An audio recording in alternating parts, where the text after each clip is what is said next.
Assalamualaikum, level 3, how are you? Today we will start our Oxford New Countdown 3rd edition, page number 95, question 12, 14 May 2020. Solve the following sums in your notebook. ये मैं notebook का कह रहे हैं, हम अपना rough register use करेंगे। वही हमारी सिंपल डिवीजन है जो हम पहले से कर रहे हैं, उसी से रिलेटेड हमारे सम्स हैं। पार्ट ए, बी, सी और डी हम सॉल्व करेंगे अभी। जैसा कि आपको पता है कि हम ये पार्ट ए कर रहे हैं, तो यहाँ 6 हमारा डिवाइजर है, तो 6 का टेबल पढ़ेंगे। फर्स्ट स्टेप में 6 1 इज 6, हमारा 1 स्टेप डन हो गया। अब सेकंड जो है 6 को नीचे लाएंगे, 6 1 इज 6। अब यहाँ 0 आएगा, तो ये स्टेप में 0 आ रहा है, लेवल 3 याद रखना है। ये 0 है नीचे और हमारा स्टेप है, मतलब 0 हमारा डिविडेंड है ये और छोटा है डिवाइजर से, तो हम 0 का ही टेबल पढ़ेंगे। 6 zeros are 0, यहाँ हमारा 0 आया और हमारा रिमाइंडर भी 0 है। अब यहाँ हम फर्स्ट स्टेप लेंगे तो हमारा 8 का टेबल है, 8 1 is 8।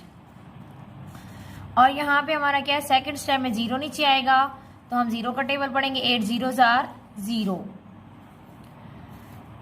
अब ये लेवल 3 हमने थर्ड स्टेप में 9 को नीचे रखा। अब हमारा टेबल हमने 8 का पढ़ना है, हमारे पास डिवाइजर 9 है, तो हम 8 का टेबल पढ़ेंगे। 8 1 is 8। तो क्या हम 9 नीचे लिख सकते हैं? जी नहीं, बिल्कुल कभी भी नहीं, हम नहीं लिख सकते। हम 8 का टेबल पढ़ रहे हैं तो हम 8 ही लिखेंगे, मीन 8 1 is 8। और अगर हम आगे जाते हैं तो 8 2s are 16 हो जाएगा, वो बिल्कुल रॉन्ग हो जाएगा। तो हम 9 भी कभी भी नहीं लिख सकते। हम 8 का टेबल पढ़ रहे हैं तो 8 1s are 8 ही आएगा और नंबर के नीचे नंबर आना चाहिए। अब देखें यहाँ 9 में से जब 8 माइनस करेंगे तो हमारा 1 जो है वो रिमाइंडर आएगा, और इसको हमने प्रॉपर लिखना भी है। 809 divide by 8 is equal to 101, remainder 1। Clear हुआ लेवल 3 यहाँ पे आपको कि कभी भी अगर यहाँ पे हमारे पास ऐसा नंबर आ जाता है जो हमारा रिलेटेड टू डिवाइजर नहीं है, तो हम अपने टेबल के अकॉर्डिंगली चलते हैं, हम टेबल को ही पढ़ते हैं। ये नहीं होता कि हमारा यहाँ पे 8 है तो हम 8 1s are 9 लिखते हैं और हमारा सॉल्व हो जाए सम, ये रॉन्ग हो जाता है। और सम टाइम आप ऐसा ही करते हैं। यहाँ पे 7 का टेबल है, 7 1 is 7। फर्स्ट स्टेप हमारा डन हो गया।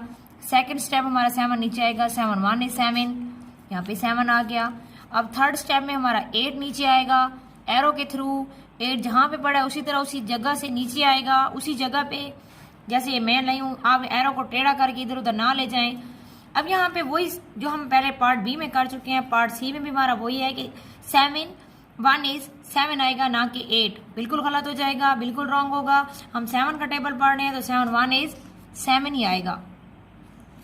तो यहाँ पे हम क्या लिखेंगे? 1 हमारा क्या है? रिमाइंडर।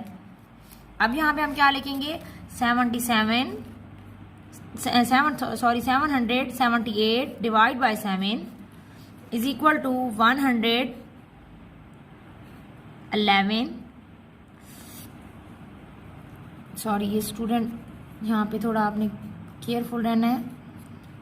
111 रिमाइंडर 1। यहाँ पे नेक्स्ट स्टेप हम करेंगे। 4 2s are 8, यहाँ पे 8 आएगा, नंबर के नीचे नंबर, यहाँ 4 को हम नीचे लाएंगे। 4 1 is 4, सेकंड स्टेप।